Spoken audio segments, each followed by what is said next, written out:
Lucky को जब पता चला कि राधिका के शरीर में जो जहर था वो जानलेवा था, तो खुद उसकी जान सूख गई थी।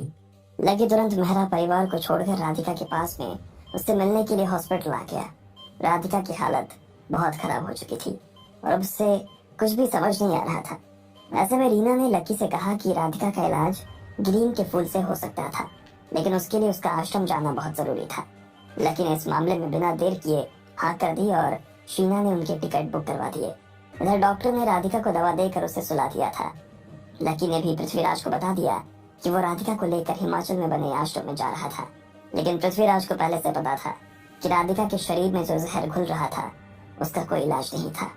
अब कुछ भी नहीं हो सकता था, लेकिन उसके पास में लकी से बेहतर और कोई उपाय भी नहीं था।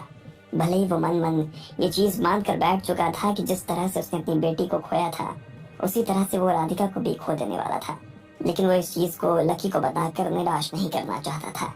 ऐसे में जयंत और पृथ्वीराज ने लकी की बात पर हामी भरी और लकी राधिका को ले जाने की तैयारी करने लगा। अगले दिन सुबह जल्द ही वो लोग राधिका और बाकी चारों लड़कियों को लेकर एयरपोर्ट पर आ गए। जैसे राधिका की हालत खराब थी, उसमें वो अभी उसे कुछ भी नहीं बताना चाहता था। उसके साथ क्या हुआ था और उसे कहाँ ले जाया जा रहा था। राधिका, डॉक्टर्स कह रहे हैं कि तुम्हारी हालत में सुधार आ रहा है। वो कह रहे हैं कि हमें तुम्हें कुछ खुली हवा में ले जाने की जरूरत है। पढ़ाई का स्ट्रेस और तबीयत खराब होने की वजह से उन्होंने सलाह दी है ना कि हम तुम्हें पहाड़ों में ले जाएं। इससे तुम्हारी तबीयत में जल्दी सुधार आ जाएगा। लकी ने राधिका को समझाते हुए कहा। वो उसके सामने सच नहीं बता देना चाहता था। राधिका के कान में लकी की आधी बात गई और आधी बाहर रह गई। उसका दिमाग तो काम ही नहीं कर रहा था और न ही उसका शरीर उसका साथ दे रहा था। ऐसे में राधिका बस लकी के कंधे पर हाथ रखकर खड़ी हो गई और उसने अपना सारा भार लकी के कंधे पर डाल दिया।